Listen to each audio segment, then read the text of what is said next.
So the next session is something very topical that we learnt about yesterday, or was spoken about yesterday, the next generation of young scientists and professionals.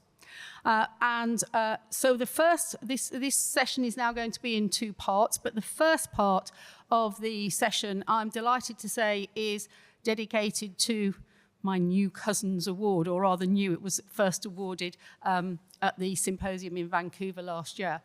So when I stepped down as chair of ICRP in 2021, I was quite keen to maybe leave some form of legacy, but to rather help support ICRP and take forward the work of young people. And so in doing that, I've established the Cousins Award, which is to be given to a young person working in RP, or young researching scientists within 5 years of obtaining their higher degree. And this is again to try and encourage young people into radiological protection, but also to get them to work with ICRP. So I'm very pleased to be able to ask onto the stage my three co-panelists who will be assessing the presentations, and also our four finalists. I'm very pleased to say we had a large number of abstracts from which to choose four finalists, but we have four, I think, what should be very good speakers to hear from this morning. So please, would you join me on the stage?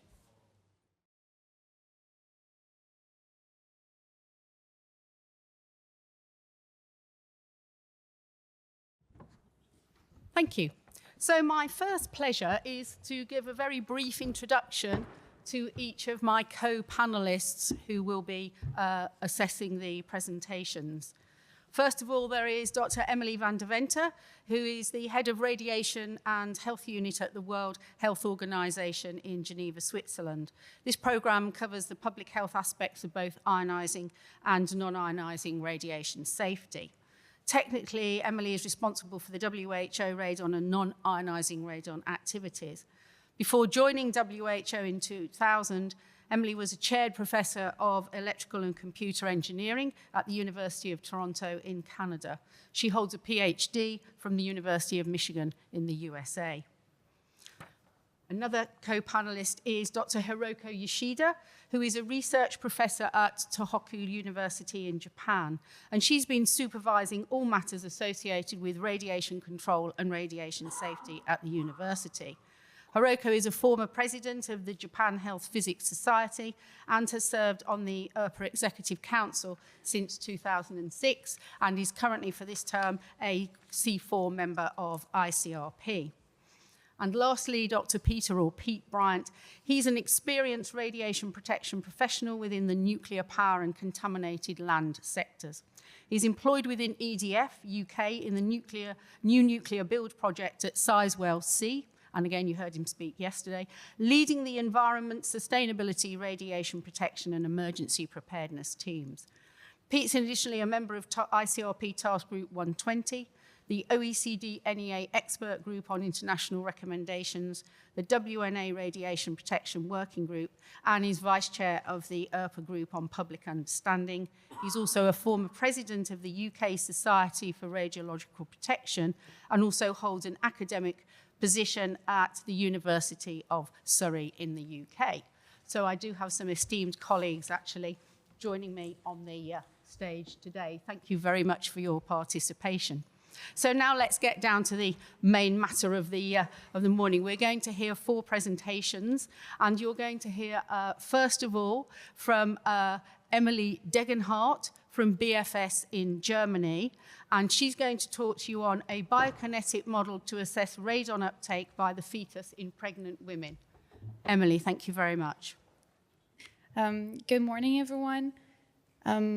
My name is Emily Degenhardt, and so this work was developed in the frame of the RadioNorm project, which is walking towards the effective radiation protection based on improved scientific evidence and social considerations regarding radon and norm. So epidemiological studies on residential exposures showed statistically significant increase of lung cancer risk from prolonged exposure to indoor radon. In fact, radon is the second leading cause of lung cancer. And previously, the concern was regarding occupational exposures, mainly men exposed to radon in mines. But now, the current concern is related to individuals that work and or live in radon-prone areas. And because of that, pregnant women are an important group for radiation protection because post-conceptional or intrauterine exposures to ionizing radiation, they might cause tissue reactions, and we are still discussing the heritable effects. Of course, it depends on the dose, but they might cause. And I also would like to highlight that when radon is in the air, it's not only radon that we are inhaling, because radon is decaying in the air. So we are also inhaling radon progeny, which it will contribute to the dose, especially the alpha emitters, which is lead, bismuth, and polonium. So the aim of this work was to develop a comprehensive biokinetic model for radon to assess fetal uptake after radon intakes by the mother, both through inhalation of radon gas and also through ingestion. So as Derek talked yesterday, the biokinetic models, they help us to describe how the molecules, how the chemical compounds behave inside the body. But this is not the end. So the end is to calculate dose. Once we know to where it goes, we can estimate the dose coefficients, and in the end, we can calculate the dose. In this case, we want to know the total dose to the fetus throughout the pregnancy because of the radon intakes by the mother. So for that, First, we calculated the transfer rates by this first law of passive diffusion as the model, the current model. We had to estimate the changes in maternal tissues and also in the blood flow, because maternal tissues are changing throughout the pregnancy, so we have to take that into account. And also the development of the fetal tissues during pregnancy, because fetus is growing, so we have to take this into account. And we are using SAM for the biokinetic modeling, so it's a specific software to do biokinetic modeling. And SAM allows us to simulate intakes prior to the conception. So if we want to know the impact of intakes before the conception and also during pregnancy, we can do that with SAM. And we can estimate chronic intakes, because when the pregnant woman is inhaling radon, it's a chronic intake. So it's throughout the pregnancy, every day, she's inhaling this radon, and its progeny, of course. So we can estimate the total dose then. So this is how we calculate the transfer coefficients. So the radon and radon progeny goes from the respiratory tract to the arterial blood. And then from the arterial blood to the tissue eye, or a specific tissue, we can calculate the transfer rate by knowing the blood flow to the tissue and the volume of the arterial blood. And then we calculate the transfer coefficient, the transfer rate from the tissue to the venous blood by the blood flow to the tissue, the volume of the tissue, and the partition coefficient from the tissue to the venous blood. So this is the current model. This will be adopted by ICRP, and it will be in the new publication on the environmental intakes of radionuclide. And this is a biokinetic model, but it's a compartment model type. So we have these boxes, and they represent the compartments. And the compartments, they are related to an organ or a tissue or blood, as you can see. And these arrows, they represent the transfer rates among selected tissues. So we know that radon has affinity with fatty tissues. So as you can see, we have many organs, many fatty organs like fat, yellow marrow, and red marrow, and they are important to radiation protection in this case. So this model is age and sex specific. So we selected the female adult as the maternal systemic model. And then you can see in this green new-ish, the new compartments that we added to the model representing the uterus, for example, and also the placenta and the fetal tissues.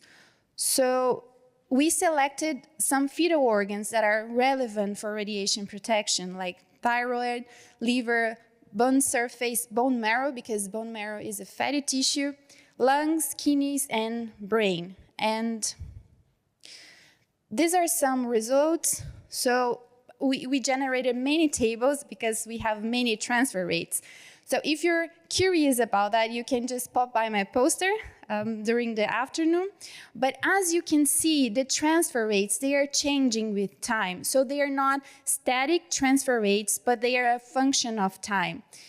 So by this graph, you can see that uterus is the one that has the most dramatically changed, because as it depends on the blood flow, and during pregnancy, the blood flow to the uterus is growing fast, we have a lot of radon going to the uterus.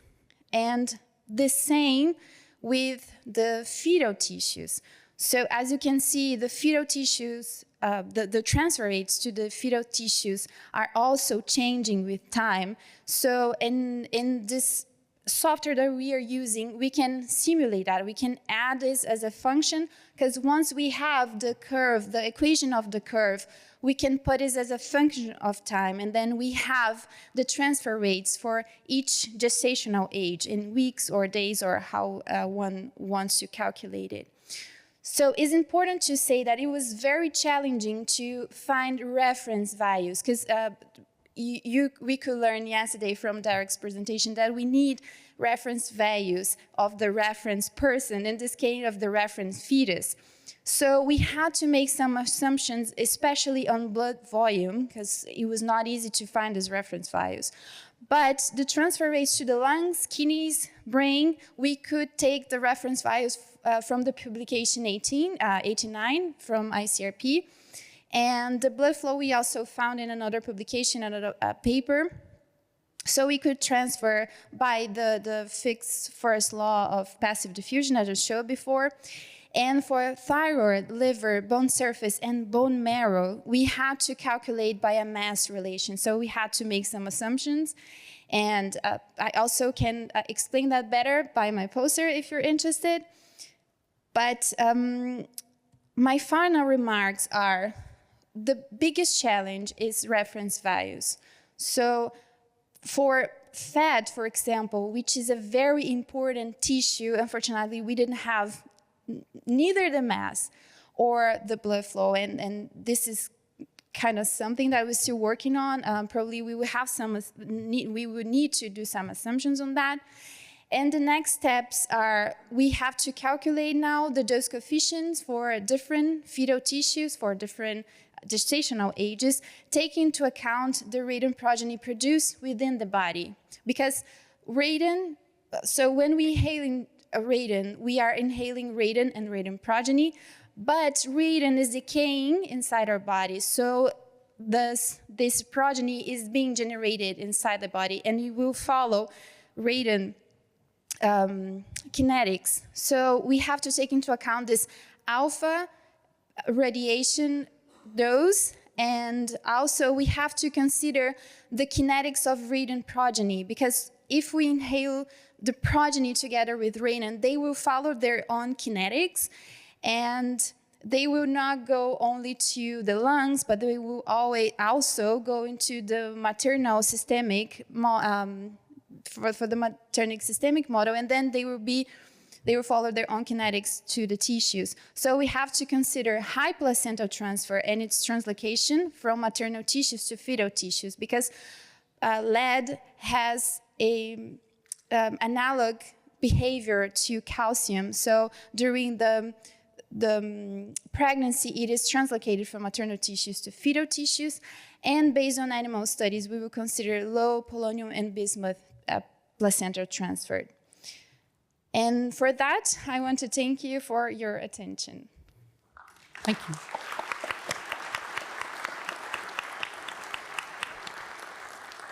Thank you very much. I think we've got time for one question maybe from the panel. Is anyone? Do you have a question for Emily? Yes, Emily?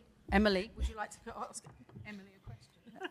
I had a more general question, whether there's any epidemiological studies that would suggest an increased risk from radon exposure at a young age. So there are some few studies, but they are not very statistically relevant, unfortunately. And it might be the case that, especially for a fetus, the amount of radon reaching the fetus is not that big. But our concern now is the red marrow. So maybe if we could find some new evidence regarding leukemia, for example, this would be very interesting for us. Thank you. Thank you very much. Right, our second presenter is Hafsa Aesop from the University of Pretoria in South Africa. And Hafsa is going to present on Pregidose, a mobile application designed through a user-centered approach to enhance fetal dosimetry and well-being amongst pregnant radiographers. Hafsa. Thank you very much for the opportunity to be here. And today I'm going to be presenting Pregidose, a mobile application, and I'm going to really be taking you through the journey of why we developed it, its design, and the final development. So I just want to engage you a little bit. If you have a cell phone, can you raise your hand right now? All right. So can you imagine in the next 5 minutes, if you had to lose your cell phone, how would you feel? But frantic, disorientated. So this is just confirming the need, or well, confirming that we all have access to cell phones and we are very dependent on it. But not just the phones, but the mobile apps on it that support our daily activities. Now, can you imagine a future where mobile application can support radiation protection activities, not only for just radiation workers, but for all health professionals, particularly vulnerable groups such as pregnant radiographers. Now, a pregnant radiographer is first a pregnant woman that's undergoing physiological changes. Some authors have even termed pregnancy as a psychological event, and that's because of the fears and anxieties associated with it. But for a pregnant radiographer or radiation worker, these risks or these fears are heightened because of the risks of genetic mutations from dose exposures. Now, there's a lot of legislation regarding pregnant radiographers in the workforce, and although not intended, the ICRP publication 84 is a highly referenced document that a lot of other policies refer to. And that's because it says that pregnant radiographers can work in radiation environments provided that the fetal dose can be reasonably and accurately estimated within a recommended limit of 1 milligray. Now, in South Africa, fortunately, we also have very elaborate policies regarding radiation protection for pregnant radiographers. So this is the research overview, and today I'm going to be presenting phase 1 and phase 2. And phase 1 was a situational analysis. The policies are there, but we wanted to identify, are they being implemented? And if not, why not? And then the second phase was the development. So this here is phase 1. It's a situational analysis, and you can scan the QR code. And this is a very interesting read because South Africa is a developing country, and our socioeconomic status really has a direct impact on fetal dosimetry. But effects that are coming from the user itself were very interesting. So we asked pregnant radiographers how often do they record their doses. And alarmingly, only 52% indicated that they've never consistently recorded their fetal doses. Then we asked which method that they used to record it, how often they recorded it. And again, it was 52%. Then we asked what methods they use. Now, the dosimeter comes with software that you can plug into a USB or upload to a USB, and then you do get your dose records. But only 6% indicated that they used it. And 40% indicated that they just continued with traditional methods such as writing it in a logbook. And 44% indicated that they did not use any consistent method. And this is where the idea of the mobile app came in to address these issues. Then we went to the development phase, whereby we wanted to develop the mobile app, and we used a user-centered approach with a design thinking methodology. And this methodology is really successful in developing artifacts because it's made or designed for the user, by the user. And as we heard just now, that it's important to engage with communities when trying to do an intervention for them. So this approach has 5 steps: empathy, define, ideate, prototype, and test. So we executed this through a participatory workshop design, and we had a whole panel of different people that were close to the research problem. Obviously, the pregnant radiographer, previously pregnant, never been pregnant but would like to be pregnant, quality assurance officers, managers, physicists, and our radiation board officers. So the first step, the groups were divided into 2, and each user, they had to select a user, and that user had to share real-life accounts. And really what emerged from this was quite interesting. The pain points from both users from different teams. They were both pregnant radiographers, and they were working in theatre. And they felt prejudiced. They had fears of fetal deformity. They had fears of loss of income, fears of being useless, and a lack of knowledge on their rights as a radiographer and what they can and can't do, or what the employer can and can't expect of them. And this really highlights that pregnant radiographers are suffering with mental well-being in the workforce. Then the participants were asked to define the need and then provide a reason why that was a need. The next step was then ideate, whereby they had to see what can the mobile app do to address these issues.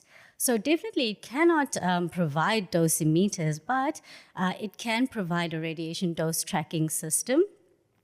Education, it can provide policies and links, direct links to knowledge gaps that the pregnant radiographers were having. And this was very interesting. They said that it can offer psychosocial support and well-being. And yesterday we spoke at length about well-being, going beyond the dose. And they suggested things such as mindfulness, journaling, and social groups. And the social group is really important. Here they also mentioned find a friend feature. And what was evident is that they wanted to connect with people that had the same problem. They wanted to share their challenges. And that is a part of bridging the gap for psychosocial well-being. Then the last step was prototype and test, whereby we used a Figma tool, which is a collaborative interface design tool, and the participants were able to actually put their ideas, visualize their ideas in real life with screens of the possible mobile app. So phase 1 and 2 were then taken to mobile app developers, and an extensive document was designed, and then we came up with this.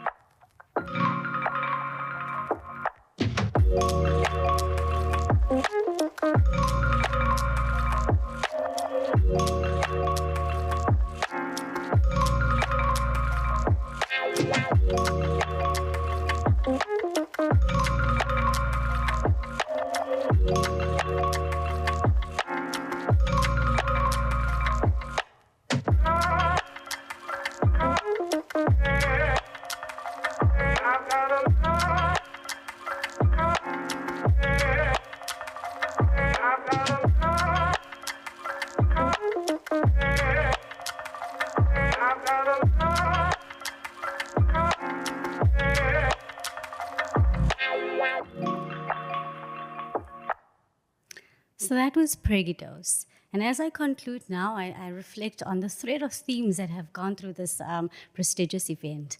And the first is offspring, or offspring and next generation. We have the responsibility to protect the offspring and next generation of patients, but also of health professionals. I think this research has also surfaced that pregnant radiographers are suffering psychosocially and with mental well-being, and they need that support. And this aligns very well with the World Health Organization's Sustainable Development Goals of 3 of good health and well-being, not only of patients, but of healthcare workers also. And as the next generation of young scientists, we have also the responsibility to collaborate with our other partners and not work in silos. And this again aligns with SDG 9 and 17, whereby we connect with other disciplines to create innovative infrastructure and partnerships. And lastly, today's evidence is tomorrow's agenda.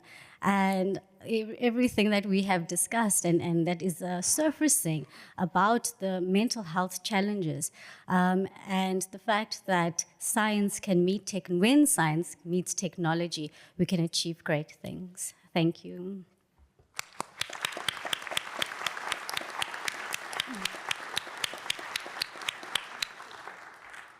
Hafsa, thank you very much for that presentation.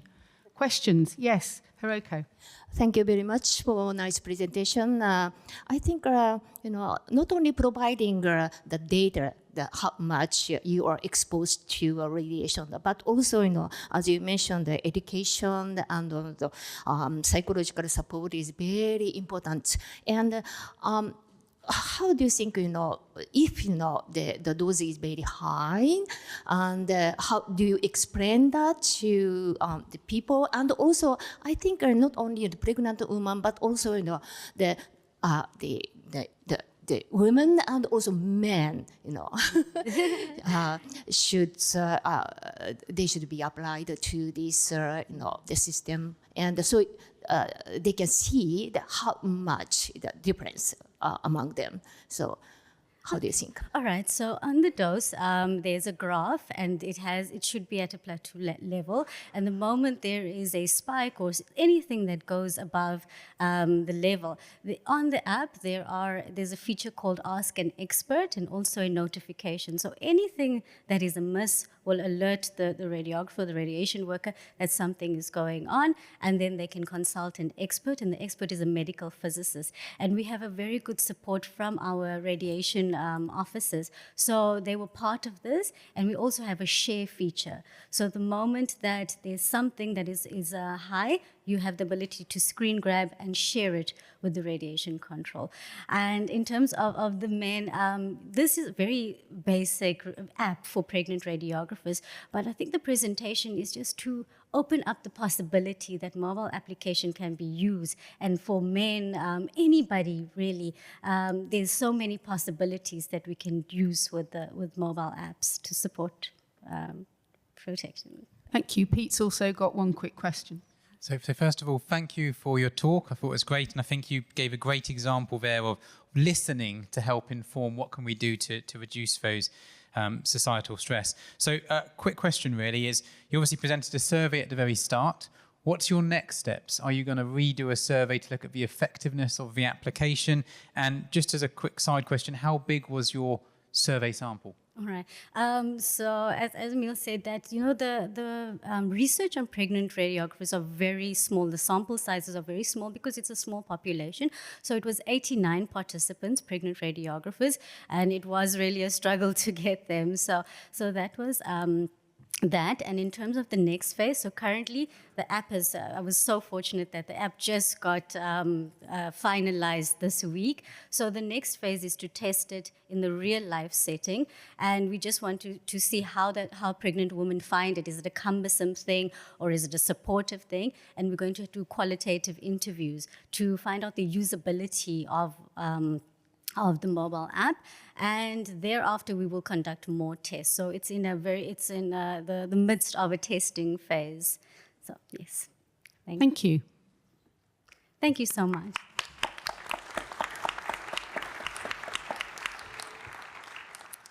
Our next presenter is Hisunori Fukunaga from Hokkaido University in Japan. His talk is on rethinking tissue reactions to radiation, the tissue-sparing effect as a threshold for radiation-induced male infertility. Hisunori. Thank you for your kind introduction, Dr. Cousins. Good morning, everyone. I'd like to express my thanks to the award committee for inviting me to speak here today. My topic is rethinking tissue reactions to radiation, the tissue-sparing effect as a threshold for radiation-induced male infertility. Let me begin by telling you a bit about me. I was working as a physician in Fukushima after the nuclear disaster in 2011. The lower right picture, published in a local newspaper in Fukushima, shows me soon after that time. Clinical experiences in Fukushima have been my driving force to pursue advanced studies in radiation research. In 2019, I completed my PhD at Queen's University Belfast in the UK, and since then, I have investigated environmental radiation-induced health risks and novel radiotherapeutic applications using microbeam technique. Now, let's get back to our main subject. First, some background. There are two types of radiation effects, namely tissue reactions and stochastic effects. These are dose-dependent.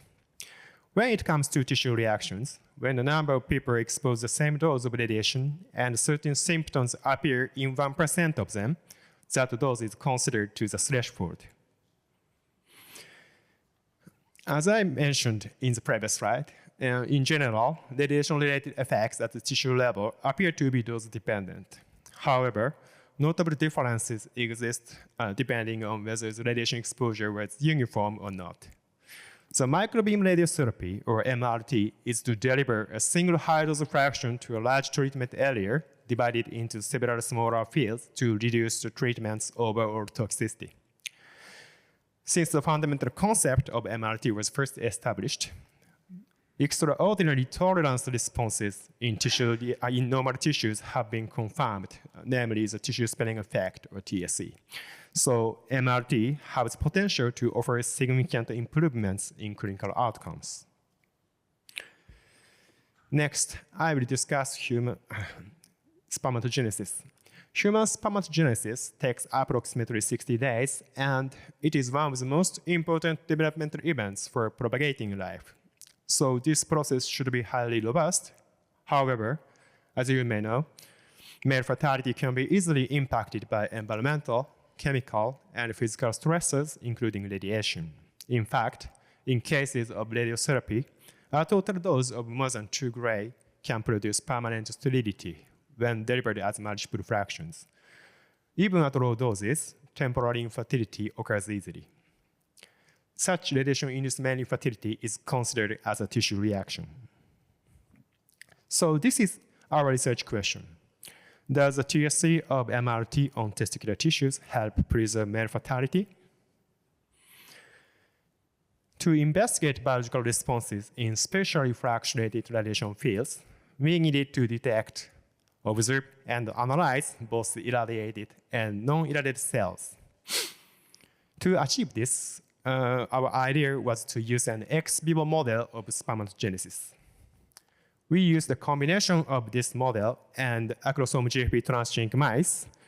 These mice express male specific GFP, which can be visualized and graded according to developmental stages in spermatogenesis. We also used a synchrotron-generated X-ray microbeam to reproduce non-uniform radiation exposure scenarios like MRT. In this study, we vary the beam by using a remote control slit to achieve microslit irradiation.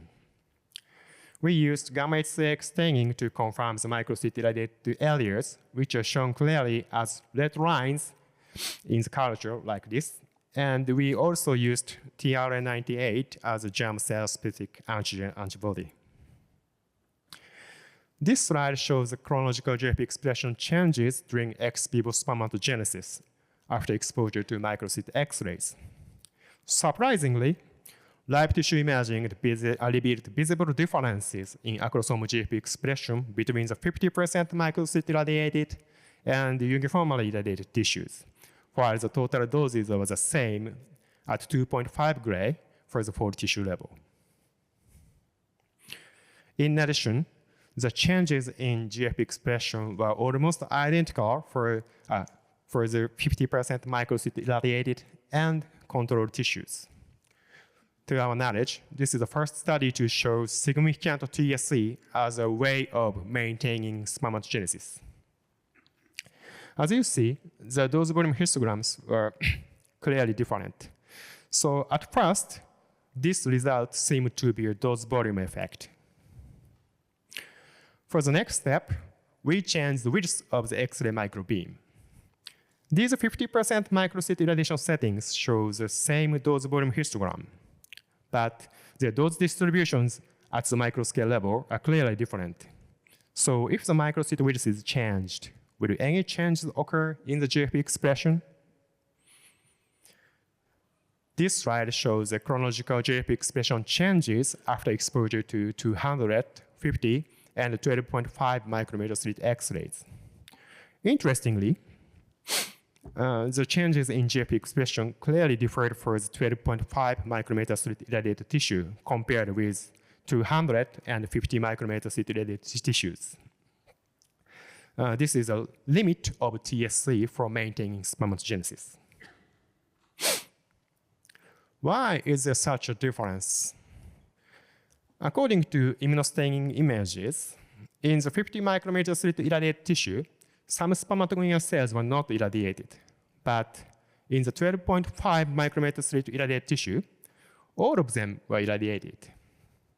So we noticed two different patterns at the microscale level after exposure to 50% microslit irradiation. Here, I'd like to be sure to point out that the testicular TSC is not a dose volume effect. According to our results, we would like to propose the following paradigm shift. The current model assumes that a threshold dose exists for radiation-induced male infertility as a tissue reaction. But our data showed that the limit of TSC is a kind of threshold for radiation-induced male infertility. To sum up, in this study, we demonstrated the significant testicular TSC of MRT for maintaining spermatogenesis. This was the first TSC identified in reproductive tissue. The testicular TSC is not a dose volume effect, and radiation-induced male infertility is not dose dependent, but instead depends on stem cell viability. Our findings may contribute to the improvement of radiological protection system, as well as to the establishment of novel radiation treatment to preserve male fertility. Finally, I'd like to thank everyone who had guided and supported me so far. Thank you for your attention.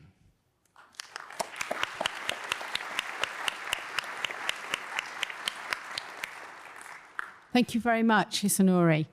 Questions? Can I ask, how are you going to take this research forward to the next stage? Now you've obviously got some fairly impressive results so far. Oh, thank you so much. So I hope I understand you correctly. So your research is what is the future prospect on this study, okay? Yeah, it is very good question. So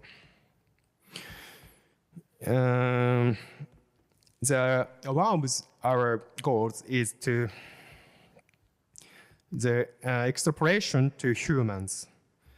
And in additional research, it is generally not possible to conduct experiments to humans, but if the preservation of spermatogenesis by the testicular TSC can be achieved with animal models, it can be applied to radiotherapy via clinical research and trials. Also, it can contribute to improve the radiological protection system. So we are currently investigating the use of genetically modified mice that can visualize spermatogenesis using in vivo imaging. Okay, so I hope that answers your question. Yes, no, thank you very much. Okay, thank you. Any other questions? No. Okay, thank you very much, Hisanori. Thank you so much.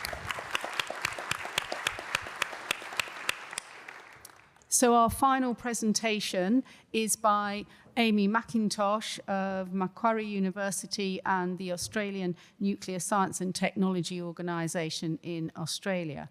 Amy's going to talk to us on To Leave or Not to Leave, a tiered assessment of the impacts of scale residue from decommissioned offshore oil and gas infrastructure in Australia. Amy. Yes, thank you, Claire. Morning, everyone. As you can see from the slide, there is a turtle. I'm just going to move away from humans for a bit and go into the environment. So firstly, I want to acknowledge and pay my respects to the people of the Dharawal, the Kulin, the Walatamaga and the Dura Nation, and the Noongar of the Whadjuk Noongar country, who are the Aboriginal and Torres Strait Islanders, who are the original owners of the land where this research was conceived, conducted, and written on. I recognise their connection to country and their role in protecting and preserving the environment in Australia. So I just want to set the scene a bit here. It's a bit different from all the talks that have been presented originally. So I'll be talking about offshore decommissioning. If you were at the Vancouver conference, if you were lucky to hear the presentation from Gillian Hirth, she kind of gave an overview of offshore decommissioning and the Australian perspective. So the decommissioning scene in Australia is large at the moment. There is a large number of offshore oil and gas structures that are needing to be decommissioned, or they're currently going to be undergoing that decommissioning phase. And what decommissioning is basically the abandonment phase, or it's basically when oil and gas extraction operations have ceased, and so the operators and industry need to make a decision on what to do with these structures. So the liability in Australia over the next 30 to 50 years is around $56 billion US. Now this is costly, and so industry and operators are wanting to engage with research institutes to kind of look at what is the ideal decommissioning planning moving forward. And so these two decommissioning kind of strategies that they can actually apply for or consider is full removal. So that's removing all infrastructure from the marine environment, or leave in place. So this goes back to the main title of the presentation: do you take it or do you leave it? So industry has put substantial resources into understanding biodiversity impacts of these structures. It's looking at human health considerations as well, so public health awareness of workers who could potentially lift these structures off the ocean. So in Australia, we've got two regulatory agencies who are really the main partners into these in decommissioning planning. So the first one is NOPSEMA, which is the National Offshore Petroleum and Environmental Management Authority. And so with their guidance and by their regulations in Australia, it's a base case that all structures must be completely removed, unless the industry and operators can demonstrate there's net environmental benefits to the environment. And then the second part is our PANZA, which is the Australian Radiation Protection and Nuclear Safety Authority, and they provide guidance from the radiological protection perspective with the guide of the protection of the environment. So one thing that NOPSEMA and our PANZA really strive towards is looking at weighing up the benefits, but also the risks and costs when it comes to decommissioning these structures. However, there is one little part that people often forget, and that's contaminants, and that includes norms, so naturally occurring radioactive materials, and also mercury, such as methyl mercury. And so norms and mercury, they're largely understudied, and they can form in subsea pipelines. And so it's very much like your buildup of cholesterol in your arteries, or the fats, and this clogs up over time. And over time, the oil and gas is not as efficient. And so there's not enough coming up from the earth. And so this is part where they have to decommission in. However, because it's norms, it's radioactive material, industry have to engage with, again, the professionals and research to see what the potential impacts are, not only to humans as well, but also to the marine environment if they were to be left in the ocean. However, when you look at exposure to marine animals, but also plants as well, it's very complicated to understand the exposure pathways, what animals could be potentially exposed, how are they exposed, is it through sediment, is it through water? And as you can see from the conceptual model, there are numerous pathways that need to be considered when doing an assessment for norm. And so at the moment, there's actually no holistic assessment that industry can follow to really assess the impacts of norm contaminants. And there's also a lack of data on these biological effects. So what would happen if an organism would be be exposed, internal exposure to radioactive material or externally dosed? It's very largely unknown, and there's just not enough data there to make robust scientific conclusions. And so I'm just going to take you through a journey from my PhD, and this is following up from Gillian's presentation, where I've begun to fill in some of those gaps and really guide industry and the operators into how to effectively assess norm scale. So I'm going to be talking about a case study. As you can see from the table here, this is from a scale product that was retrieved from a tubular pipe right here. So that's where the oil and gas is mainly coming up from the Earth's crust.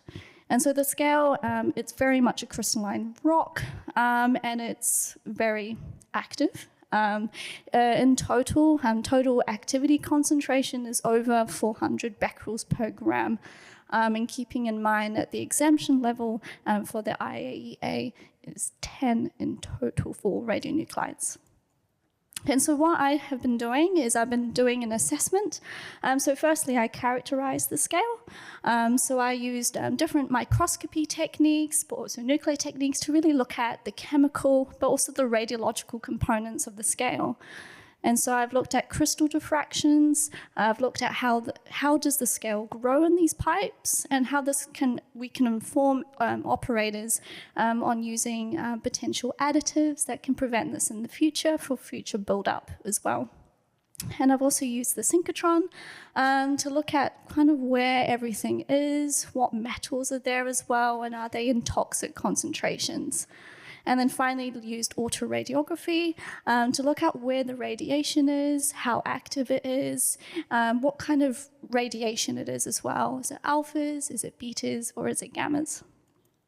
And then from there, I did a radiological biota-dose assessment using the very infamous ERICA tool, but also a new program called MicroShield Pro.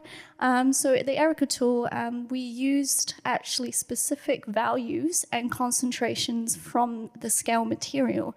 And this is to make it specific towards that contaminant, because what we found is that using the input, like the default values, really overestimated the total dose rates that organisms could be potentially exposed to. So it's fundamentally important to use specific values for a particular contaminant from a particular infrastructure. And so industry can get different contaminants, different products from different, maybe a rig or a pipe, and can use ERICA tool to just be specific for that particular site. And then the microshield, we looked at external dose-only exposures. So if an animal or a piece of coral or a sponge were on the outside of a pipe, it was still intact, and it's structurally intact, there's no openings, what would the potential dose be for that given organism? And would there be potential effects in short term, so over a couple of months or years, but also in long term? Now, keeping in mind corrosion can happen at any moment, but it can range from 50 years to 1,000 years. And then from this, I've recently conducted some organism exposures. This was the fun part where I got to kill animals. So unfortunately, a lot of animals were sacrificed, but they were all invertebrates. So I used multiple species. I used a mesocosm approach, and this really provides a closed system. It's a worst case scenario. Again, this is a laboratory experiment. We cannot extrapolate these results to the environment. The environment is vast, especially in the marine environment, the depths, the shallows. It's very hard to keep everything constant. So these are just small mesocosm experiments. If you want to find out more, you can talk to me afterwards about these experiments. But what these experiments can really show us is animals exposed to these contaminants. Are they taking anything up? Are they mortality? Is there high mortality? Are we seeing any behavioral effects as well? And is there any bioaccumulation as well? And so we can use these kind of mesocosm approaches to really build up a database for a particular non-contaminant. And this is what the regulatories and also government really want, to inform the operators through new policies, and providing this data can provide input into these new policies, new standards, new guidelines, and also toxicity data for future databases as well. And finally, these really kind of a combination of looking at what the scale is, what are the potential dose rates, and also the exposure to organisms, what are the actual effects? Are they positive effects? Are there negative effects? Are there no effects? And one thing to keep in mind is that these particular contaminants contain both radiological proponents, but also metals. So you're looking at your kind of organic lead, your copper, your magnesium, and also arsenic. And so you have to keep in mind that there's a multiple stressor effect going on as well, not only from the radiation, but also from the toxic metals. So how can this really fit into ICRP? So really this can actually develop a graded approach that can be put into publication 142. Publication 142 is mainly focused on the terrestrial environment, with the marine environment still lacking in some information and guidance. And so we can really put together something that can inform not only researchers, but also potential for the regulatories and also the operators in the future. And one thing is like the use of radiological dose assessments. They're an easy screening tool, easy to use with the correct guidance, and it's free to use as well. And so it can be a really early screening tool for industry to use to kind of predict what would happen in a worst case scenario given 5 years or 10 years down the track of decommissioning. And also the use of microcosm-based exposures. This can not only be applicable for the marine environment, but also freshwater systems as well. Conducting laboratory experiments, looking at multiple species interactions with norm contaminants, not specifically from oil and gas, but also maybe from terrestrial environments that have streams, lakes, or even just a body of water, and kind of having the guidance on how to conduct these exposures and how to interpret these results efficiently and also correctly. And the application of nuclear-based science and also material science, geology and the geosciences can really provide input into understanding more of these natural-based contaminants, where they're from, how they're formed, and how we can prevent them in the future for different industrial processes. Again, not restricted only to offshore oil and gas, but also terrestrial mining, phosphate industry, and also salt mines as well. And then one big part is collaboration efforts, the transfer of knowledge, not only between environmental sciences, but also between human health specialists, like the majority of yourselves, and us environmental scientists. We kind of look at a very holistic big picture, and so it's very good to share what everyone knows and what kind of tests can be done in the future to kind of gain different perspectives on the same issue that we're currently all facing. We all use oil and gas in some form, so it's good to have that kind of big, open, collaborative space. So kind of some of the research needs that actually need to be done. Understanding the fate of norms in the marine environment is important. Things to look at is dilution, dilution modeling. Where does it go? Is norm found in all infrastructure, or is it only found in pipes that are really connected to the Earth's surface that bring up that oil and gas? We just don't know. And then the second point is looking at radiation effects, specifically for marine organisms. Yes, we can look at vertebrates, but invertebrates are largely left under the bus a bit. That include crabs and mollusks, things that really are important colonizing organisms that create artificial reefs around these structures. Amy, so, you're 4 minutes over time. Oh, sorry. So I'll just end Can it you there. wind up, please? So I just want to acknowledge the big team that were involved in this project, and thank you for listening. Sorry.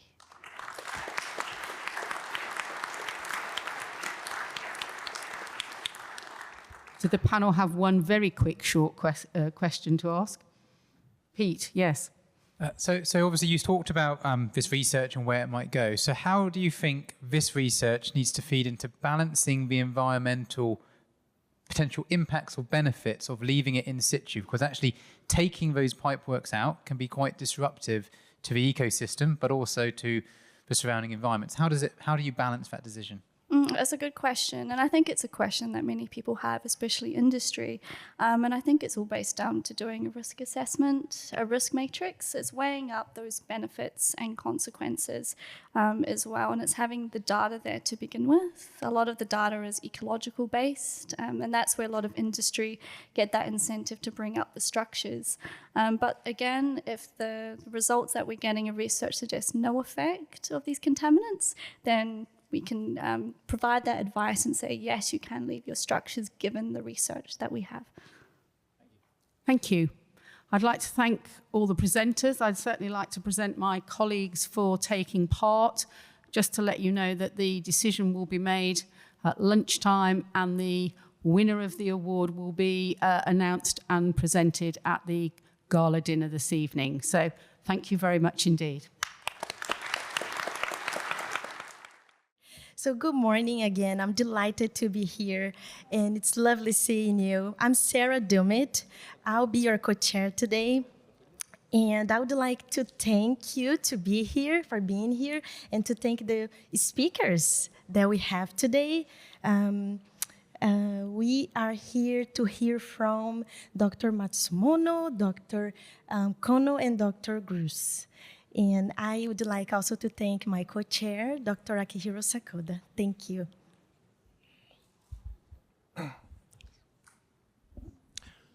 Thank you, Sarah. Good morning, everybody. My name is Akihiro Sakoda.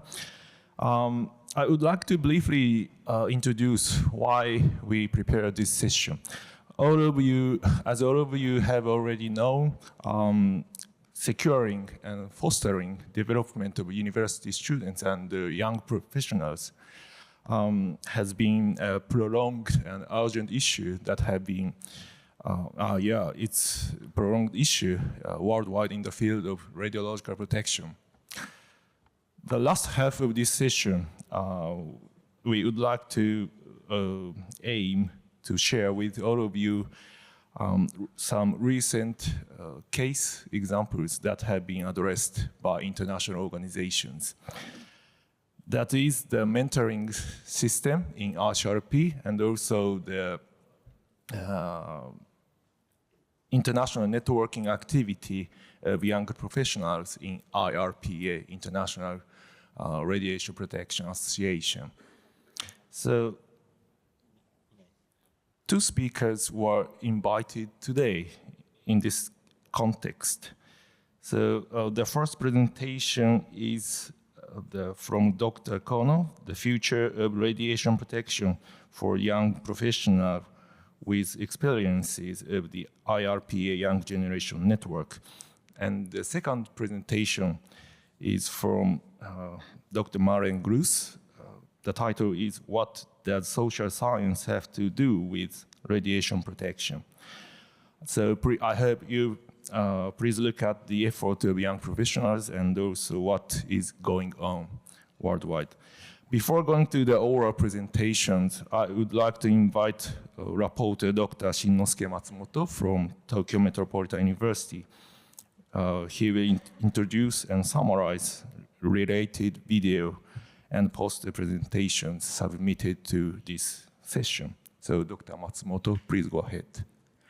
Good morning, everyone. I'm Shinnosuke Matsumoto, a chair of Young Gen Research Association, Japan Health Physics Society. So I'm here today to give a summary of the poster related to this session. So there are 13 poster presentation and video presentation related to this section, with 77% from Japan and Korea. In addition, there are presentations from the UK, Italy, and Malta. We classified the legislated presentation into 5 main themes: biological, dosimetry, medical radiation,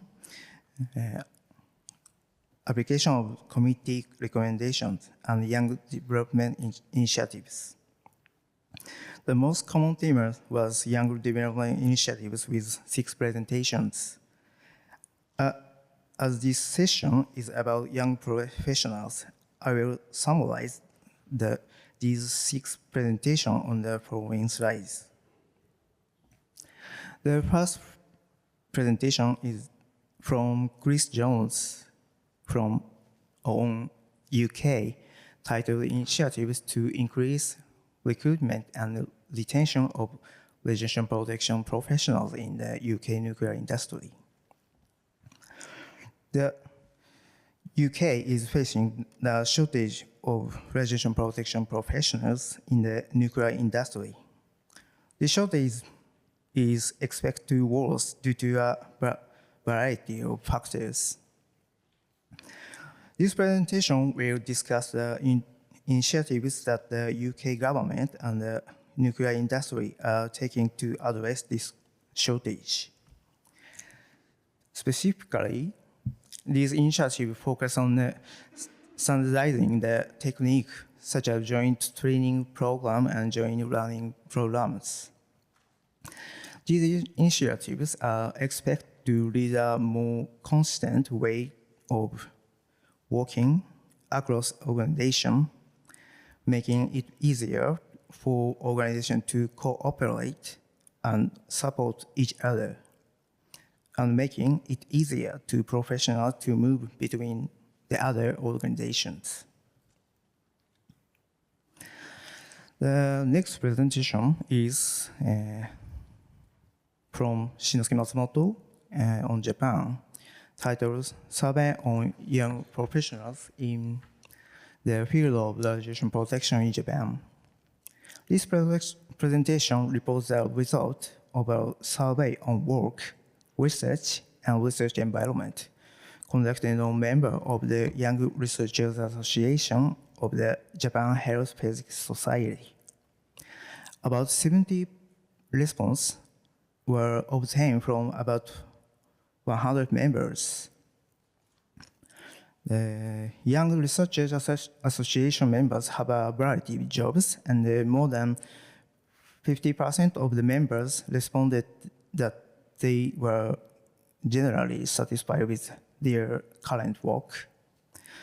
The research topics of the members were diverse, but many were involved in research on those measurements and the application of community recommendations.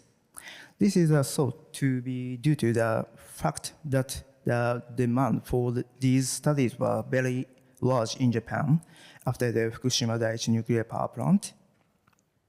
So are there not enough biologists or medical radiation researchers? I think the answer is not.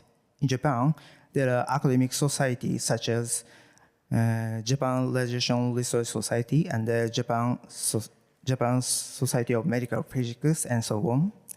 And it is thought that biologists and medical radiation researchers belong to these societies. The author believes that JHPS can cover all fields of radiation protection by leading and collaborating with these societies. The next presentation from Takeshi Imoto on Japan, titled Insta Launching, Empowering Educators and Advancing ST Education Programs for the 30 levels in Asia Pacific region. The INSTA is a unique international organization that focuses on developing both young professionals and educators in the field of nuclear science and technology. INSTA was founded with the support of the IAEA to improve nuclear science and technology in Asia Pacific region. As of July, in 2023, INSTA has 37 members institutions from 20 countries.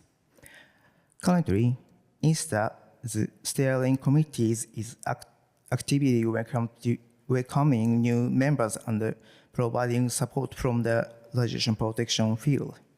Be sure to check out INSTA's website.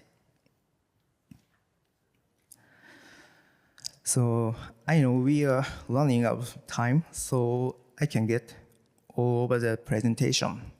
But I'd like to mention that there are a few more presentations about initiatives to support young professionals in the field of medical physics.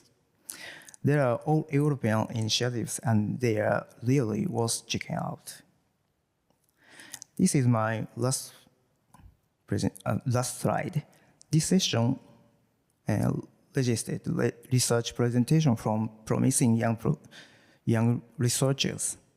These presentations are all very interesting, and I encourage you to stop by the post-session to discuss with the young researchers. Thank you.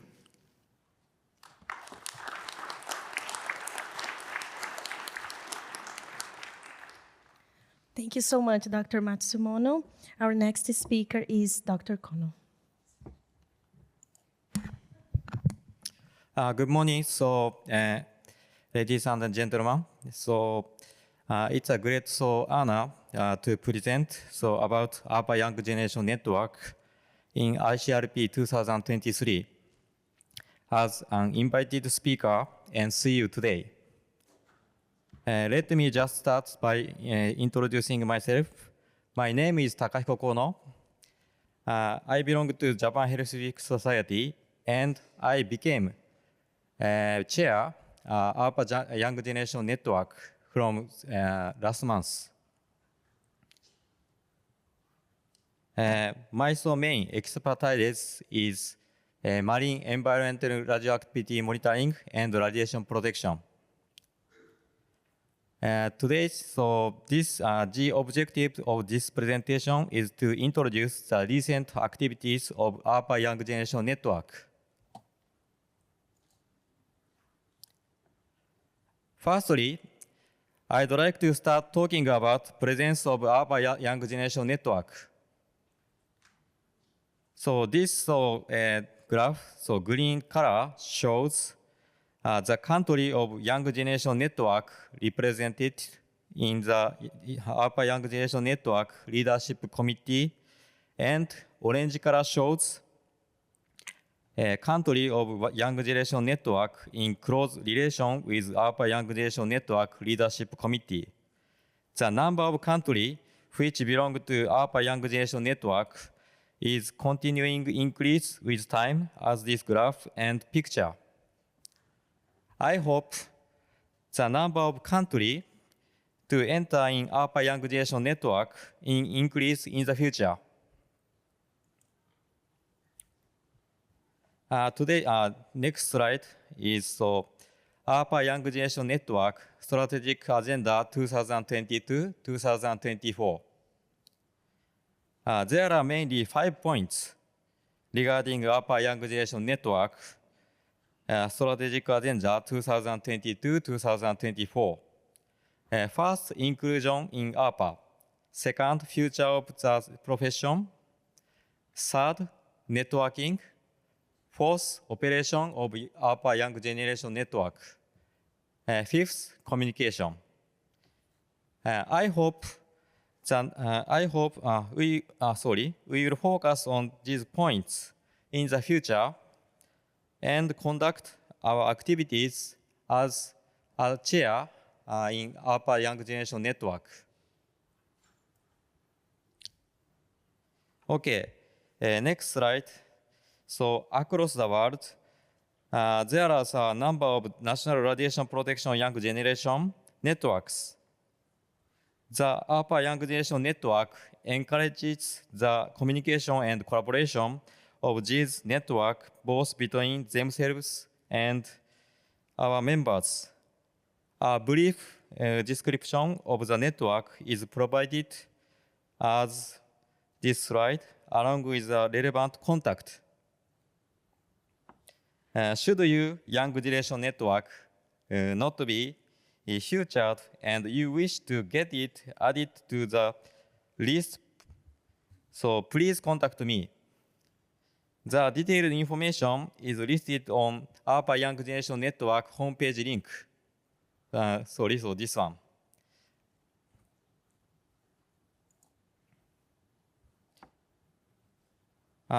This slide is the young professional association of each country makes introduction presentation material and poster. These are part of presentation slide regarding a young professional association in each country. These are we are so glad to know recent activities of various countries through this presentation. Therefore, I hope to continue to conduct opportunities to interact with the young professionals.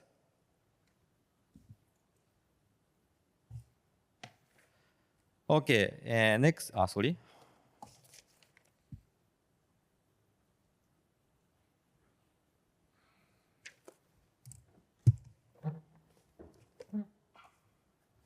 Okay, next slide is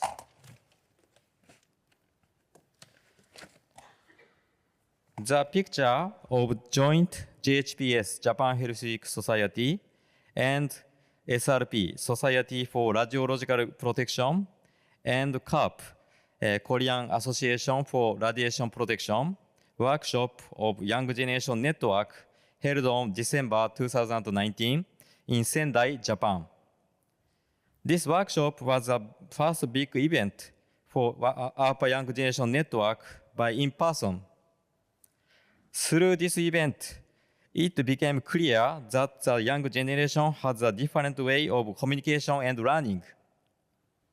It is a real challenge to adapt to the modern world, a technological world, where information is extremely vast, and there are many ways to share knowledge and experiences.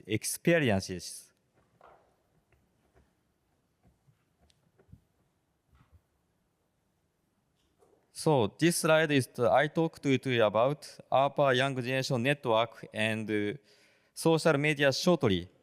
The ARPA Young Generation Network proposed a questionnaire on usage of social media by the young generation in radiation protection and their networks. A focus was given to the topic of education and training with action addressed to the young or next generation and the impact of the COVID-19 pandemic.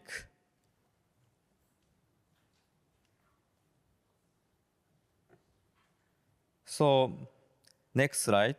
So, in 2021, in 2022, the ARPA Young Generation Network ran a contest where the national young generation networks were invited to produce a short movie about the benefits of young professionals participating in their national radiation protection societies. The submissions have been evaluated by a jury of 5 individuals, mostly from the ARPA Executive Council. Austria Young Scientists and Professional Section took first place, followed closely by the contribution from Spain, called JSEPR, and the French Young Club and the Chinese submissions ranked third and fourth, respectively. The winning Young Generation Network will receive a prize covering the registration fee for 2 young professionals to attend the ARPA 16 International Congress in 2024. But all participating Young Generation Networks will also receive a prize. You can see all 4 of the submissions here on the YouTube ARPA channel and so ARPA Young Generation Network homepage. If you are interested in that information, please see our website. So next slide is I'd like to speak about communication in ARPA Young Generation Network. Since ARPA regional events started in 2018, we have posted and contributed our article and or paper into journals, of radiation protection, ARPA bulletin, and others. For that, it is important to continue connection with other organizations and representation in events.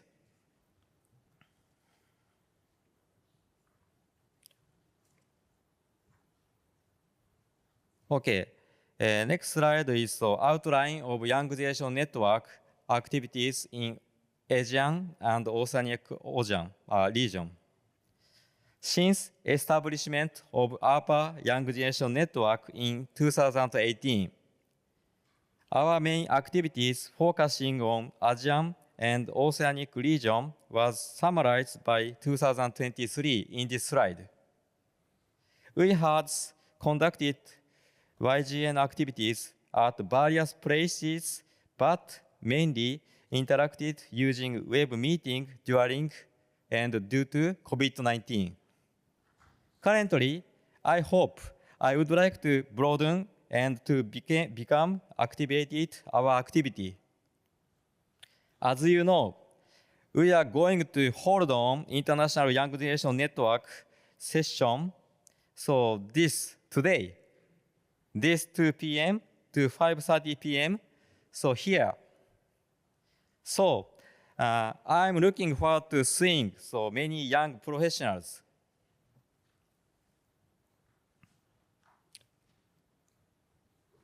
Next, I'd like to talk to you about the backbone of ARPA Young Generation Network. These 7 points are especially important for our activities.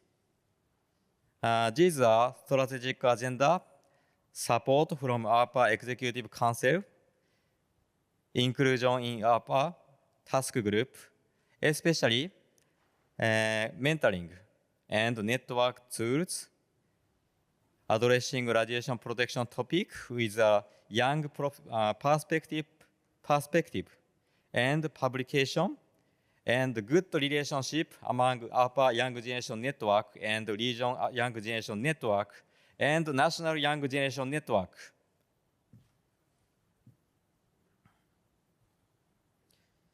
So next slide is I show you main puzzling issues, current puzzling issues in our Young Generation Network's activities. So there are mainly 5 contents. First, large expansion needs new form of organization and interaction. Second, what is a good level of information? Third, communication skills. Fourth, so student and professionals' time and efforts. And so this is very important. Many young professionals recognize so Young Network is an open cycle network.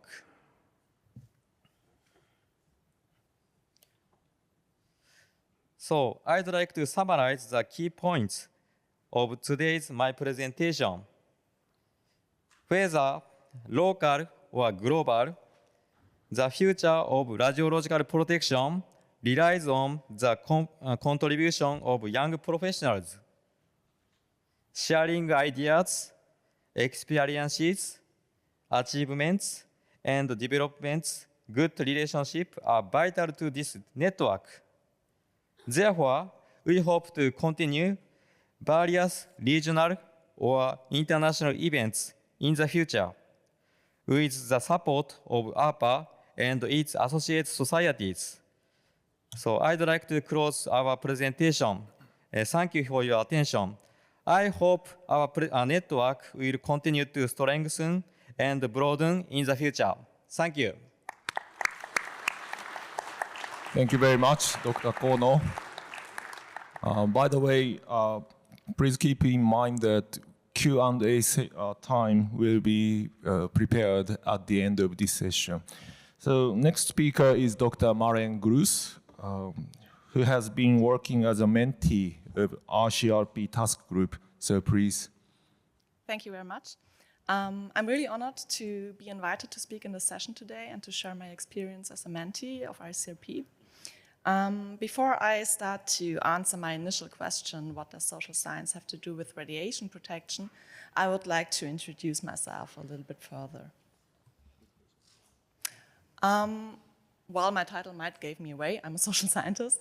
To be more accurate, I'm a sociologist. I studied sociology at several universities, University of Bamberg, Chemnitz, and Groningen. And although my major always was sociology, I also dipped into other disciplines like psychology, political science, or social network analysis.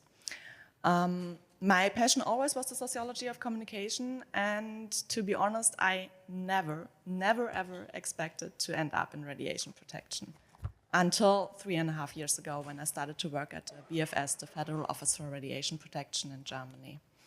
The BFS identified risk communication as a very important cross-cutting issue already several years ago, and today we've got a handful of scientific officers working on this topic, and I'm one of them.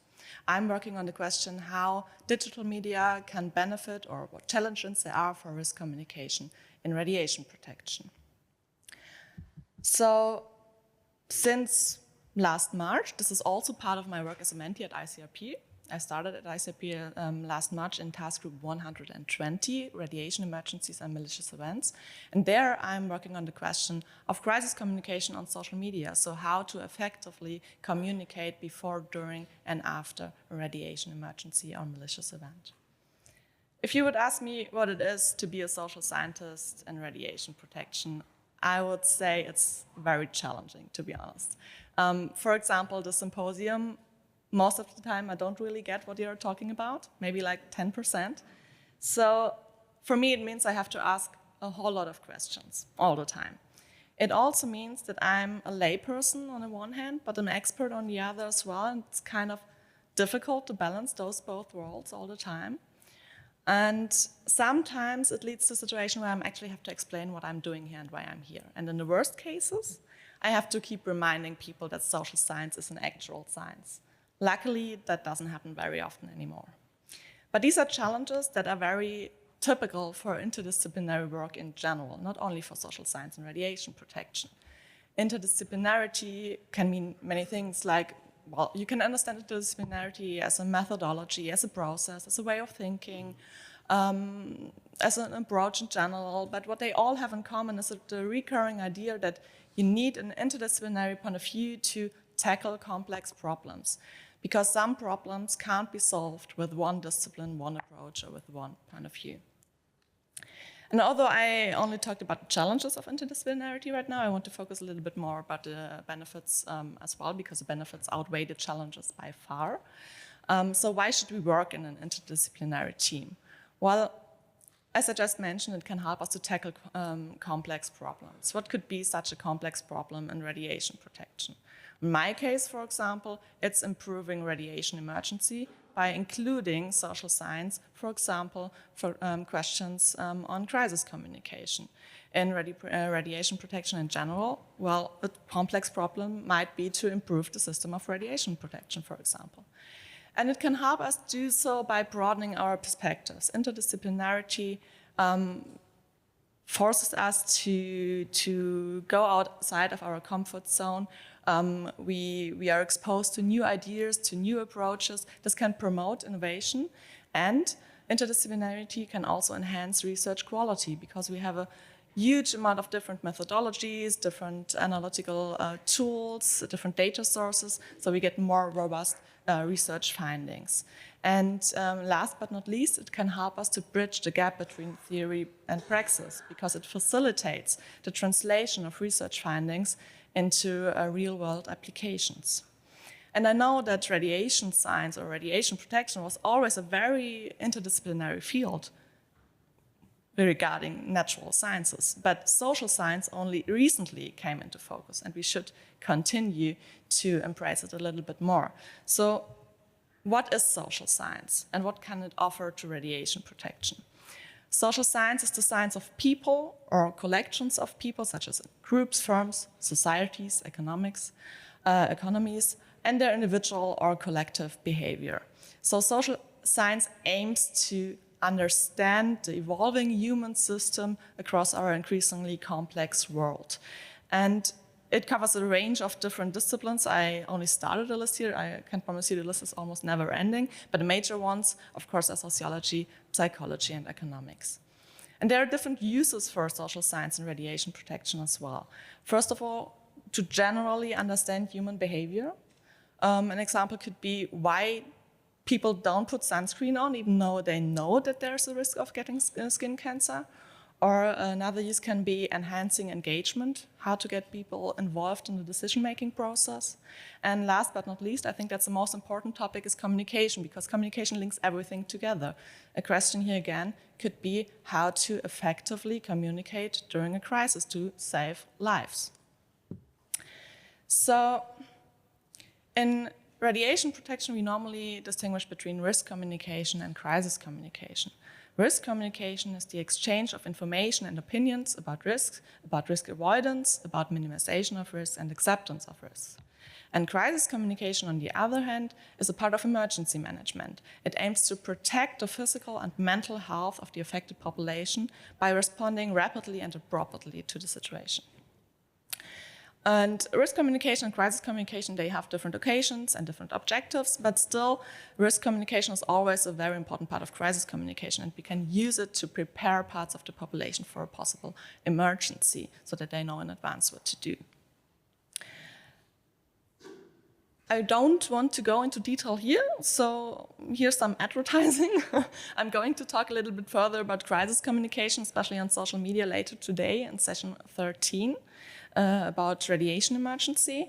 And now I would like to talk a little bit more about my work as a mentee. Since last March, as I just mentioned, I am mentee in Task Group 120, Radiological Protection for Radiation Emergencies and Malicious Events. And TG 120 works on recommendations for several different scenarios. And you could ask yourself, what's my role in this task group? As a social scientist, what can I contribute? Well, first of all, I have to mention I'm not doing this alone. I'm working together with another mentee, David Sibnaler from Australia. He can't be here today. And we are both trying to answer the question how to communicate before, during, and after an incident. And what we've done so far is we analyzed existing guidelines because we don't want to reinvent the wheel. We want to identify important gaps. We held a TG 120 brown bag on communications because we thought it's very important to get an interdisciplinary point of view on this topic from all the other experts from our task group. And based on those both actions, we defined key topics to work on.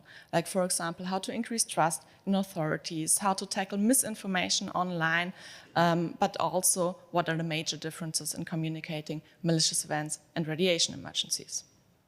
By all this, we are going to focus on social media because social media is the future. It's going to be even more important in the future, and there's not much research done in this field. What we are going to do is we are going to write recommendations for crisis communication as part of our report. We are going to analyze existing guidelines and past events even further, especially with a focus on social media. And we are going to develop social media messaging for different platforms and different scenarios. But being a mentee means much more than this work on this topic. It's about personal growth, to be honest. What I value most about being a mentee is the fantastic teamwork and to tackle a very complex problem in an international and interdisciplinary context. And of course, it's sometimes very challenging. You have to move outside of your comfort zone, like I'm doing here right now. That's definitely outside of my comfort zone. But we've got lots of support and great advice from our mentor and our chair. And here I want to thank my mentor, Pete, who's somewhere here, and our chair, Anne, who's somehow like a second mentor to us. And special thanks to the other mentee, to my mentee colleague, David, because working in a team is always twice as enjoyable than working alone. To wrap things up, I would like to summarize what I just said into 3 key messages I want to share with you. The first one, being a mentee is worthwhile. I mean, it's a lot of work as well, that's true, but it's worthwhile. It can help you on a professional level, but it also helps you to grow personally. And the second message is social science can improve radiation protection. We have to include social science even more into the system of radiation protection, especially regarding communication. There exists a huge amount of research on questions we just started to ask in the context of radiation protection. So we don't need to ask them We don't need to begin at the very beginning. There exists a lot of knowledge. And the last one is, you all have to start to think outside of your niche. You have to go outside of your box. Because if you want to attract young talents, especially from different disciplinary backgrounds, radiation protection needs to be more relatable. It needs to open up for big topics outside of your own niche. I know that radiation protection is a central topic in your personal, well, maybe personal, but definitely professional lives. But you should think about what are the big topics for other people out there. And I think that the mentorship program of ICRP is a very good first step into the right direction, but we need to go further than this. Thank you very much. That was my final word.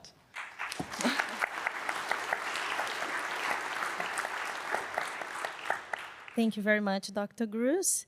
And we now will start our Q&A session. I apologize. I know we are behind schedule, but I deeply thank you for being here, staying here with us, and supporting the next generation of young scientists and professionals in radiation protection. So we can have 2 quick questions, ideally 1 to each speaker. So if you have any questions, please approach the mic, and we will be happy to manage the Q&A. Any questions? Well, if I guess you want to go to the coffee break, we don't have any questions, so I'll pass the word to my co-chair, Dr. Akihiro Sakoda. Thank you very much. Lastly, I just say I would like to sincerely appreciate your participation, all of you joining this session. So with this, I would like to close this session. Thank you very much.